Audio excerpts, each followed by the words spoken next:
제가 약간의 장애를 경험을 하고 있으면서 제 주변에 있었던 장애를 가졌던 한 선생님을 생각하게 되었습니다. USC에서 공부할 때 USC 정치학과에 휠체어를 타고 다니시는 장애인 교수님이 한 분 계셨습니다. 할란 한이라는 교수님이셨는데요. 여러분이 보신 바와 같습니다. 교정에서 선생님과 교제도 할 수가 있었고, 또 한인타운에 와서 음식도 대접을 할 수 있는 기회가 있었고요. 그리고 수업을 또 들으면서 오랫동안 만날 수 있었습니다. 제가 다른 선생님 수업들은 뭐 한 가지씩 이렇게 들었던 것 같은데, 이 선생님의 수업은 두 가지를 들었습니다. American Politics, 미국 정치론, 그 다음에 Disability Politics and Policy, 장애자를 위한 정치, 그 다음에 정책, 이런 것들을 수업으로 개설했기 때문에 제가 듣고 많은 도전을 받았습니다. 교수님이 장애자로 어렸을 때 소아마비를 앓고 휠체어를 타고 다니셨기 때문에 그 장애를 어떻게 극복할 것인가를 늘 생각하고 계셨고, 실제로 학자이면서 실천하셨던 분이십니다. 제가 학교를 떠나고 나서 선생님이 학교를 상대로 수를 했습니다. 우리 같으면 뭐 거의 안 하는 일이죠. 내가 학교 봉직하고 있는데 학교를 뭐 특별히 뭐 학교하고 무슨 갈등이 일어난 것도 아닌데 학교를 향해서 수를 하는 경우가 거의 없을 터인데, USC에 뭐 많은 장애인들이 거의 다 시설을 이용할 수가 있습니다. 램프가 돼 있고요, 또 커브컷도 돼 있고, 또 장애 시설이 다 돼 있기 때문에 대부분의 시설을 이용할 수가 있는데, 유니버시티 파크라고 하는 학생들이 많이 넘나드는 곳에, 그곳에 블럭이 돼 있어 가지고 교수님이 휠체어를 타고 갈 수가 없었던 것 같습니다. 거기에 대해서 학교 측에 얘기했는데 학교 측에서 별 응답이 없으니까 학교 상대로 수를 했습니다. 수를 했는데 그 수로 한 것이 학교 측하고 세틀먼트가 됐어요. 타협이 돼가지고 향후 매년 100만 불씩 들여서 장애인들이 갈 수 없게 된 곳을 지속적으로 고쳐나가겠다라는 학교의 정책을 듣고 이제 수한 것을 내려놓고 이렇게 타협에 이르게 되었습니다. 참 우리로 보면 굉장히 희귀한 일이죠. 그런데 선생님은 자기 문제가 아니라 학생들의 문제, 또 좋은 학교라는 것은 장애인들이 시설을 100% 이용할 수 있는 곳까지 접근해야 되거든요. 그래서 뭐 학교마다 대학 요람에는, 대학을 소개하는 요람에는 핸디캡 억세서빌리티가 얼만큼 되느냐, 어디는 95%, 어디는 100%, 뭐 어디는 98%, 어디는 80%, 뭐 이런 식으로 학교 소개할 때 다 나와 있습니다. 그 학교의 가치를 높이기 위해서 그렇게 싸우셨던 것이죠. 또 법정 소송이 열렸을 때 그 소송에 참여하시기도 했습니다. 사지마비를 가진 어떤 자매가 자살하기 위해서 식음을 전폐했습니다. 그 자매를 병원으로 보냈습니다. 그런데 캘리포니아 제너럴 호스피탈에서 이 자매를 잘 이 음식물을 투여를 해가지고 살려냈습니다. 살아나고 나서 그 병원을 상대로 수를 했습니다. 나 죽으려고 그랬는데 왜 못 죽게 하느냐. 그래서 선생님이 법정 조언자로서 레포트를 하게 되었습니다. 그 레포트가 참작이 돼서 그 자매가 패소하게 되었습니다. 그런데 논리는 장애를 가지고 있는 사람들을 살리는 것이 미국의 법이라는 것입니다. 미국의 장애인법이라는 것입니다. 긍휼을 베풀어서 살려주는 것이 아니라 그렇게 사람이 죽지 못하게 하는 것이 그 사람의 인권을, 장애인의 인권을 보장하는 거라고 그렇게 글을 써서 이 자매가 죽지도 못하게 됐습니다. 그리고 죽는 것을 나중에는 포기하고 공동체에 적응하며 살기로 결단을 내렸습니다. 이분이 한 것은 법을 세우는 일이었습니다. 1973년에 장애인 재활법이 미국에 공포가 되었는데 그 법을 만드는 일에 크게 공헌을 했습니다. 그리고 1990년에 그 재활법을 고쳐서 미국 장애인법 차별금지법을 만들었는데요. 그 일을 하는데 주변에 있는 사람들은 한란한 교수가 없었으면 그 법 그렇게 잘 세부적으로 만들어지기 어려웠을 것이라고 얘기를 합니다. 그 선생님이 하는 이야기는 장애는 극복되어야 한다. 장애는 어떻게 극복되어야 되느냐? 환경을 변화시킴으로 극복되어야 된다고 했습니다. 장애가 저 같은 경우에 뭐 한 3, 4주 더 견디면은 이제 병원에 가서 뼈가 다 붙었다 그러면은 이제 장애를 털어낼 수 있는데요. 장애를 금방 털어낼 수 없는 경우가 있거든요. 만약에 장애가 극복되지 않으면 환경을 바꿔야 된다. 이렇게 얘기하는 것이죠. 이 장애에 대한 이야기가 우리와 상관없는 얘기일까요? 모든 사람이 미래에는 장애를 겪다가 돌아가십니다. 마지막에 숨을 못 쉬는 거 호흡장애입니다. 그 다음에 나이가 드셔가지고 혹시 치매에 걸리게 된다면 정신장애에 빠지게 되는 것이죠. 많은 경우에 신체 중증 장애를 체험하다가 하늘나라로 가게 되는 경우가 얼마나 많습니까? 그리고 또 다쳐서 얼마간 장애를 경험할 수도 있고요. 또 특별히 우리는 이민사회에 와서 언어 장애를 경험하고 있습니다. 우리나라 한국 사람들끼리 있을 때는 언어 장애를 계속 느끼지 않죠. 그러다가 미국 사람들이 많이 있는 곳에, 아니 미국 사람들이 굉장히 많고 나 혼자만 있을 때 언어 장애에 부딪히게 되죠. 미국말을 잘하면 뭐 괜찮습니다. 영어를 잘하면 괜찮습니다. 그런데 우리가 다른 나라에 사우디아라비아 아니면은 페루 리마에 딱 갔을 때 거기서 저는 언어 장애자입니다. 거기서 2년, 3년, 4년 살면서 언어 장애를 극복할 수가 있겠지만은 그렇지 않으면 많은 사람들이 언어 장애를 체험하는 거죠. 이 장애는 나의 문제고 장애는 오늘의 문제입니다. 다만 우리가 환경을 좋은 환경 속에서 살기 때문에 장애가 느껴지지 않는 그런 상황에서 살기 때문에 장애를 극복하고 살아갈 수 있는 것이죠. 언어 장애를 느끼지 않고 살아갈 수 있는 것이죠.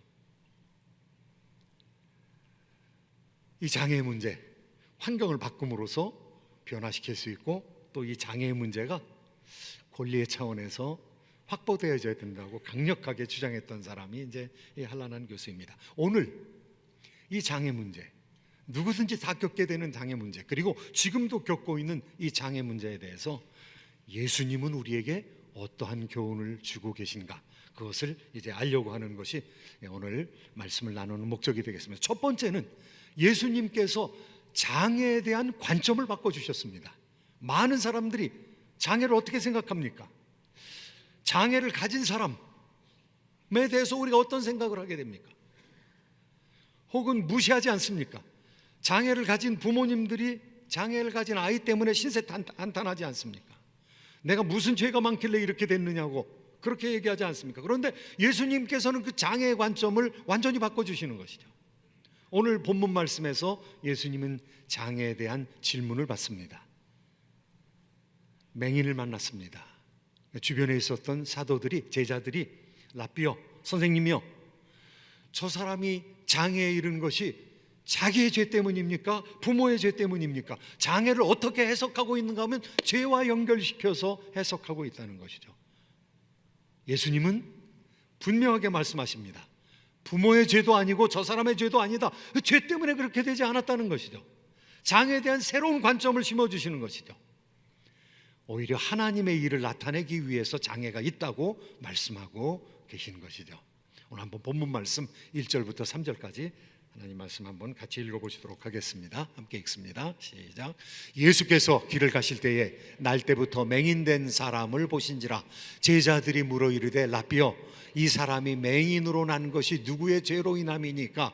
자기니까 그의 부모니까? 예수께서 대답하시되 이 사람이나 그 부모의 죄로 인하는 것이 아니라 그에게서 하나님의 하시는 일을 나타내고자 하심이라. 누구의 죄도 아니라는 것이죠. 우리는 어떻게 생각합니까? 우리가 모르는 죄가 있을 거야. 저 사람이 죄졌기 때문에, 혹은 부모가 죄졌기 때문에 자녀들에게 장애가 생겼을 거야, 이렇게 생각하기가 십상인 것이죠. 그런데 예수님은 부모의 죄도 저 사람의 죄도 아니라는 것입니다. 죄와 연루시키지 말라는 것이죠. 하나님의 일을 나타내기 위해서 있다는 거죠. 하나님의 일이 무엇입니까? 장애를 고치는 것이 하나님의 일이라는 것이죠. 장애를 극복하는 것이 하나님의 일이라는 것이죠. 장애인은 연약한 사람인 것이죠.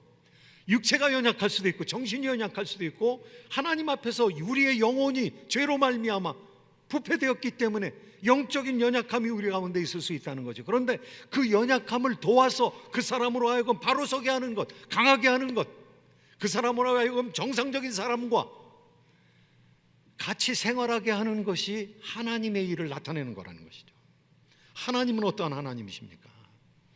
하나님은 장애를 지으신 하나님이십니다.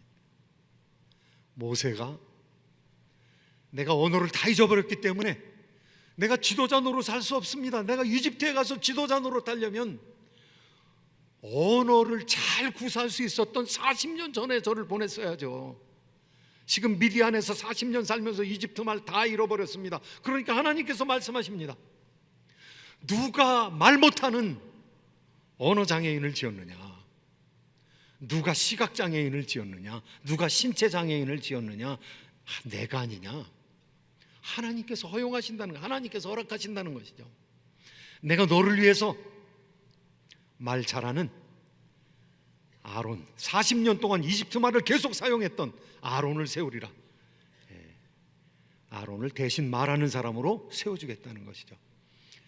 하나님께서 장애를 허락하셨다는 거죠. 하나님께서 지으셨다는 것입니다. 하나님께서 이 세상에 수많은 약한 자들을 세우셨죠. 경제적으로 약한 자, 정치적인 권력에서 약한 자, 이 세상의 주변에서 떠돌아다니면서 살아가는 집시와 같은 존재, 계층으로 볼 때는 아주 천민에 속하는 사람들.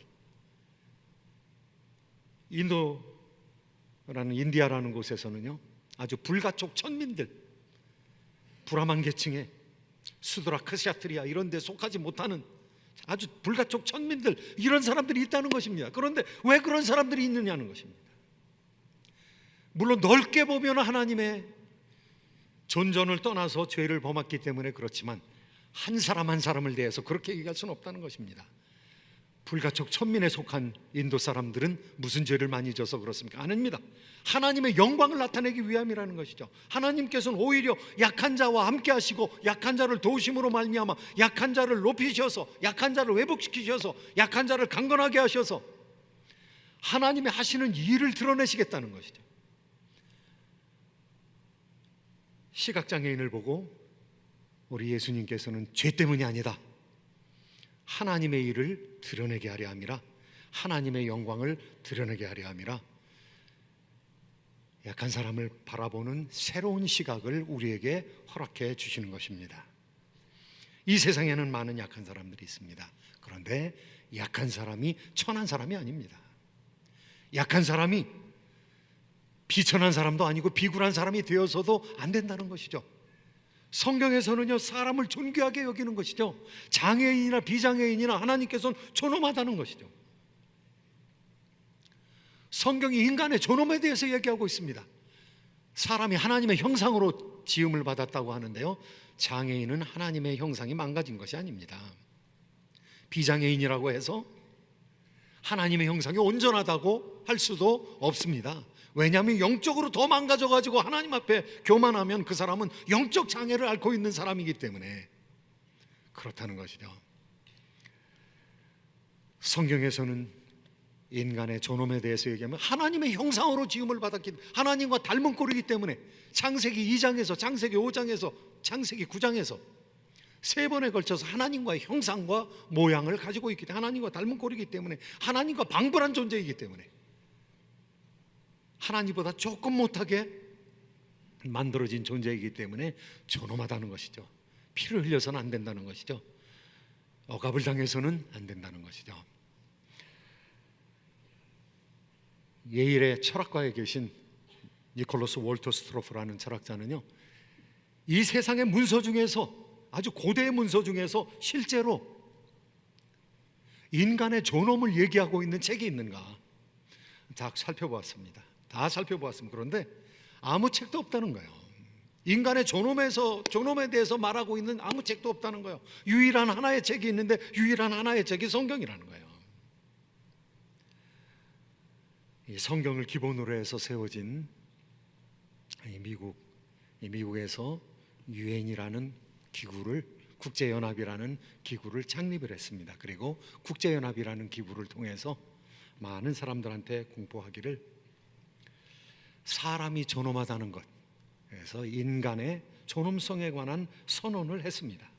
그리고 인간의 존엄성에 관한 선언을 하면서 1975년 12월 9일에는 국제연합 총회에서 만장일치로 택한 장애인 인권선언이 있습니다. 장애인 인권선언의 한마디로 간추린 내용은 모든 장애인에게는 인간으로서 존엄성을 존중받아야 할 천부적 권리가 있다. 천부적 권리가 있다는 것은 시의 대상이 아니라는, 동정의 대상이 아니라는 것이죠. 법적으로 그 사람들의 권리를 찾아줘야 된다는 것이죠. 하나님께로부터 받은 권리라는 것이죠. 천부적인 권리. 이 성경에 나오는 하나님의 형상으로 창조함을 받았기 때문에 그가 누릴 수 있는 것을 누려야 된다는 것이죠. 더 구체적으로 몇 가지 제가 살펴보았는데요. 그 천부적인 권리는 어떻게 표현되어야 되는가 하면은 품위 있는 생활을 누릴 수 있는 권리가 있다. 그리고 시민적 정치적인 참여의 권리가 있다. 자립을 돕기 위해 마련된 모든 수단을 이용할 권리가 있다. 그리고 의료와 심리치료와 기능치료를 받아서 재활할 수 있어야 한다. 그리고 모든 장애인은 가족이나 수양부모와 함께 살면서 사회활동과 생산활동이나 오락활동에 참여할 수 있어야 한다. 이것이 기본적인 인권이라는 거죠. 장애인을 향한 권리라는 것이죠. 예수님께서는 장애인에 대한 인식을 바꿔주셨습니다. 우리가 어떻게 인식해야 될 것인가? 우리가 연약한 사람들을 어떻게 인식해야 될 것인가? 우리들이 한국말을 쓴다고 해서 차별을 당한다면 그거 부당한 것입니다. 우리가 장애를 가졌다고 해서 차별당한다면 그거 부당한 것입니다. 우리가 피부 색깔로 인해서 차별을 받는 그거 부당한 것입니다. 왜냐하면 하나님의 형상으로 창조함을 받은 사람들이 사람이지 무슨 백인이나 백인 남자 그 다음에 서구 사람들 이런 사람이 우위에 있다고 성경이나 이 인권선언은 얘기하고 있지 않기 때문입니다. 예수님께서는 장애에 대한 인식을 바꿔주셨고 이거 하나님의 일을 위해서 있다, 하나님의 일을 나타내게 하려 함이라 이렇게 말씀하셨을 뿐만 아니라 본인이 장애를 고쳐주십니다. 예수님께서 장애를 고쳐주십니다. 소경에게 다가와서, 이 맹인에게 다가와서 말하기를 나는 세상의 빛이다 라고 말씀하십니다. 빛이 없어서 보지 못하는 것이죠. 영적인 빛이 없어서 보지 못하는 것이죠. 그 시력이 상실되었기 때문에 보지 못하는 것이죠. 시력이 있다 할지라도 빛이 없으면 볼 수가 없는 것이죠. 예수님께서 내가 있는 동안은 내가 세상의 빛이다 이렇게 말씀하시면서 자기 자신을 소개하십니다.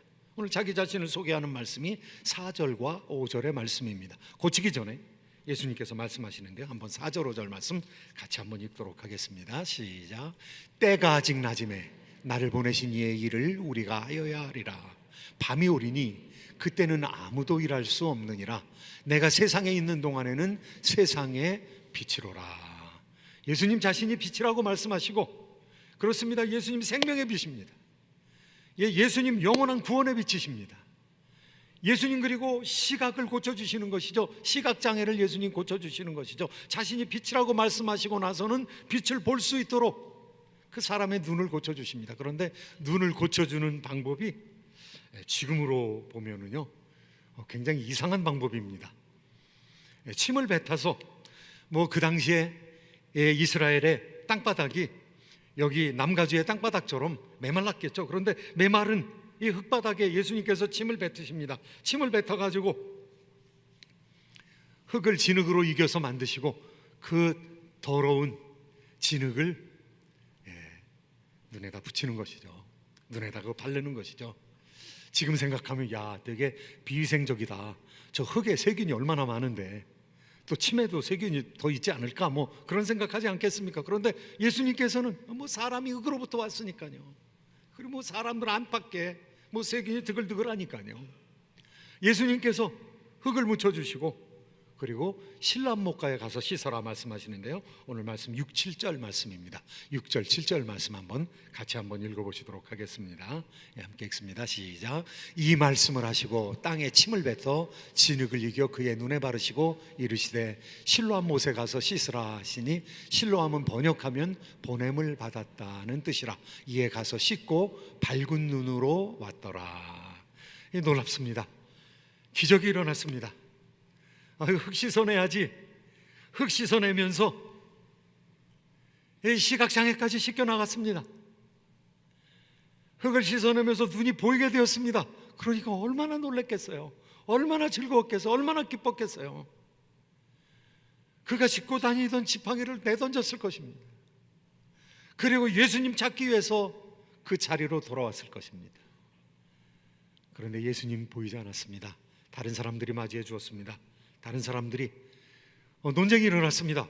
저 사람, 저 맹인으로 있으면서 구걸하던 그 사람 아니냐? 그 사람이 저렇게 난리가 있느냐? 비슷하게 생겼는데 아닐 거다.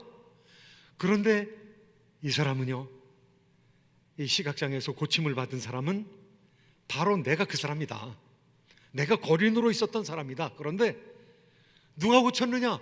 예수라고 하시는 분이 나를 고쳐서 이렇게 되었다. 거기서부터 이제 논쟁이 시작됩니다. 아니, 시각장애인이 나았는데 나은 걸 안 믿는 거예요. 사람들이 보면서도 안 믿는 거야. 부모님한테 물어보는 거야.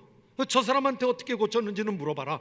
내가 확실하게 한 가지 얘기할 수 있는 것은 저 사람이, 저 아들이, 내 아들이 어려서부터 장애인으로 났다는 것은 내가 분명히 안다. 그런데 예수님을 믿는 사람은 파문하기로 바리새인들이 결정을 했거든요. 그러니까 감히 무서워서 얘기 못하는 것입니다. 그런데 장애인은 내가 낳거든요. 내가 눈을 떴거든요. 내가 기적을 체험했거든요. 기적을 체험한 사람, 하나님의 능력을 체험한 사람은 예수님을 증거하려고 하는 것이죠. 자꾸 물어보니까 너도 예수님을 믿으려고 그러느냐?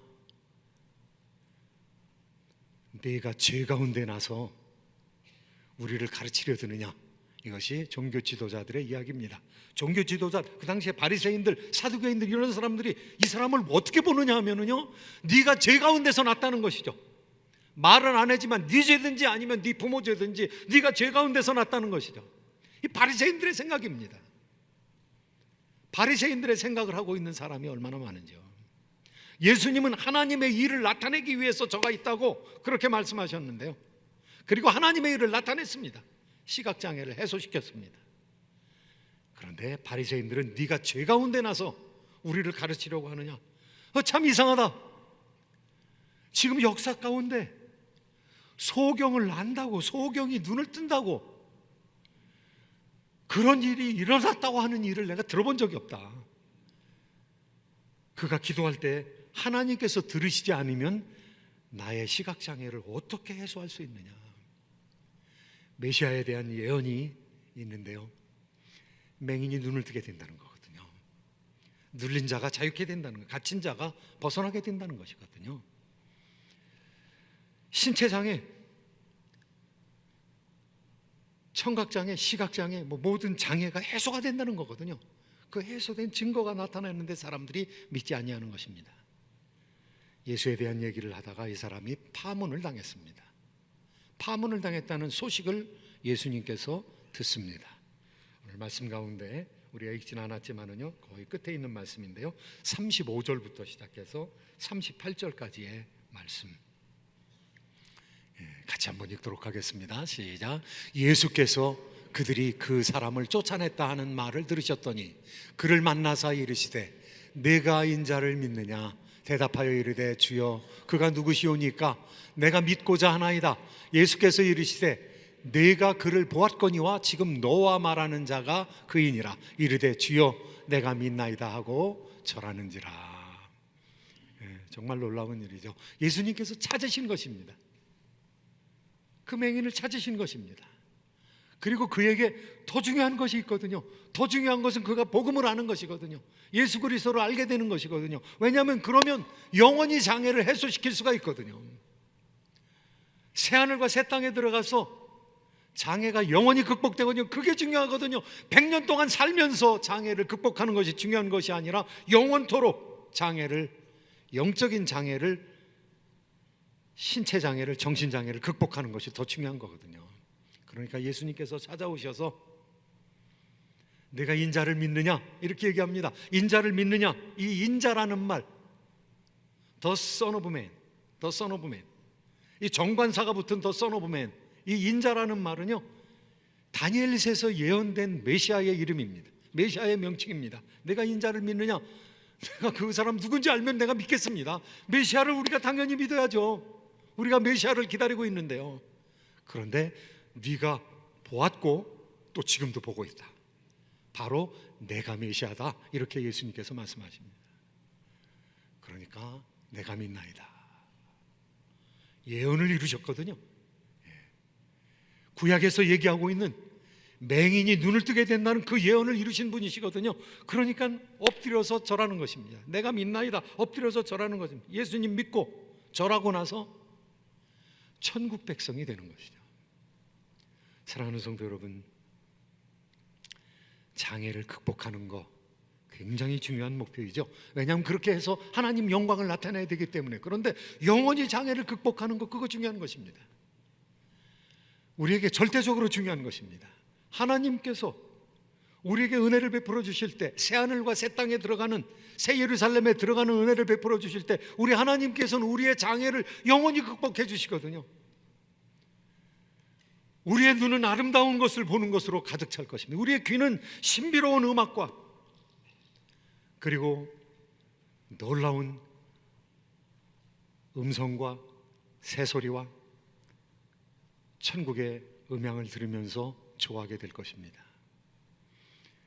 우리의 모든 감관은 좋은 것을 체험하면서 좋아하게 될 것입니다. 우리 영혼과 육체와 전 존재가 하나님을 기뻐하며 하나님을 향하여 온전히 쏟아지게 될 것입니다. 그때를 예수님 예언하고 계시고요. 그리고 그 상황에 우리가 들어가게 된다는 거거든요. 믿음으로 들어가게 된다는 것입니다. 내가 주님을 믿습니다, 내가 예수를 믿습니다, 이렇게 예수님을 믿음으로 말미암아 시각장애를 극복한 사람은 영원한 영적인 장애를 극복하게 된 것이죠. 앞으로 우리가 겪게 될 장애가 극복되는 새하늘과 새 땅을 들어갈 수 있는 티켓을 예수님께서는 그 사람에게 주어준 것이죠. 예수님이 어떤 분이십니까? 예수님 부활하신 분이십니다. 죽음을 이기고 부활하셨습니다. 예수님 부활하셔서 예수님은 우리의 장애를 극복하셨습니다. 자신도 장애를 극복하셨습니다. 예수님 십자가 표는 남아있었지만은요, 예수님 생활하는데 흔적을 가지시고 자신이 예수님이라는 걸 증거하기 위해서 남아 계셨지, 예수님께서 다리를 전다든가 또 예수님께서 운동하는데 어디를 가고 오시는데 불편을 느끼든가 하는 것은 아무것도 없었고요. 예수님 생선을 드시기도 했고요, 만져보라고 말씀하시기도 했고요, 그 옆구리를 드러내기도 하셨고, 예수님 온전히 회복되신 분이시죠. 그리고 이 회복되신 분, 우리도 부활에 참여하게끔 하기 위해서 이 땅에 오셔서는 내가 여는 새하늘과 새 땅에서는 너희들을 이와 같은 장애가 극복된, 이 죽음이 극복된, 병마가 극복된 이 세상에서 살게 하시겠다고 말씀하시는 것이죠. 우리가 이미 바라보았던 말씀 가운데서, 상고했던 말씀 가운데서 계시록 21장에 있는 말씀은 우리의 장애가 그날에 새 예루살렘 성에서는 장애가 극복될 것이다, 우리의 몸이 변하게 될 것이라는 것이죠. 몸이 썩지 아니하는 몸으로 변하게 될 것이라는 것이죠. 병들지 아니하는 몸으로 변하게 될 것이라는 것이죠. 온전히 장애가 극복될 것이라는 거죠. 영적 장애가 해소될 것이라는 거죠.